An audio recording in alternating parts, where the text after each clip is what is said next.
That's my Volkswagen. It's sick today. I'm trying to figure out what's the matter with it. Can you hear the noise on this side of the engine?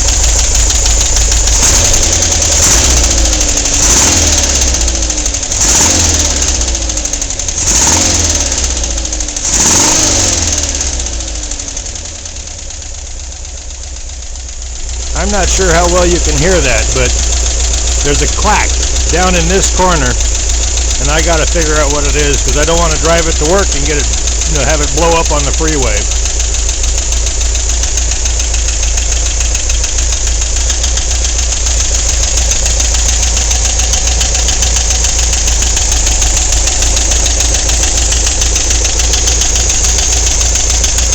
I don't know.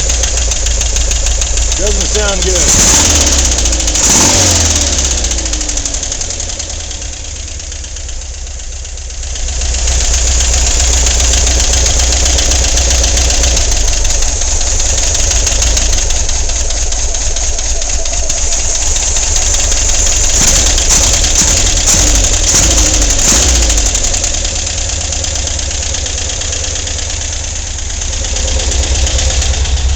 Time to shut her down and find out. Gotta wait till it cools off before I do anything with it though. There we go.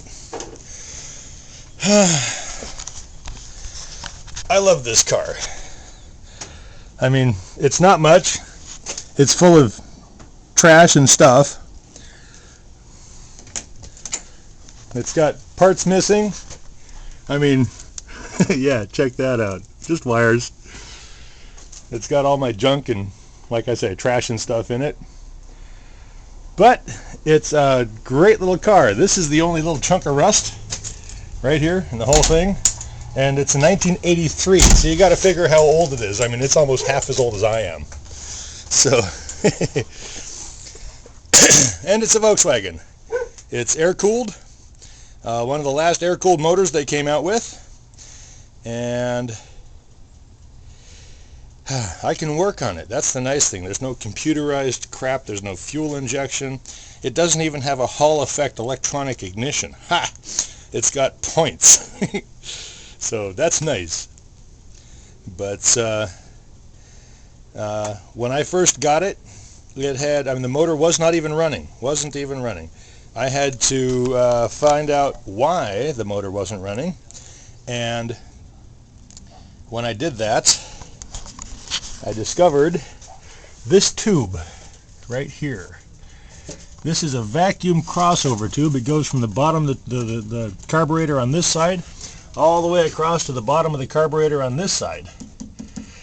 And the person that rebuilt the engine put in what I call a stupid kit. He took and there are holes tapped into the manifold down here, and he put in, and they're tapped metric. He put in SAE, standard fittings, plumbing fittings, hose barbs, and he put in, let's see, what was it? It was a short nipple and a it's called a street L. It's got female threads on one side going in and male threads sticking out, and then he put this hose right on the male threads. So it doesn't matter how hard you try to clamp it together, the air will always leak in those threads. So as soon as I found that, I changed the fittings. I had to put SAEs back in because he'd already ruined the threads. And it fired right up. I fixed it. Since then, it's been 2 years almost, and well, maybe 1 year. I forget. It's been a long time. But this whole engine has been running pretty good, and up until today, it hasn't made enough noise to really be worried about. But today I fired it up and it went clack, clack, clack, clack, clack a long time. And I checked the oil, everything's fine. But I don't know, something's wrong.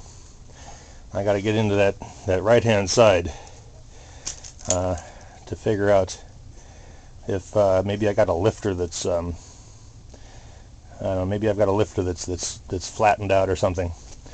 Or then again, I might have burned a valve. So that's a big repair that I don't want to mess with. I can do it, but it takes days, it takes parts, it takes money, and I have none. Neither. All. In any case, I'll be working on this later. We gotta wait till it cools off now.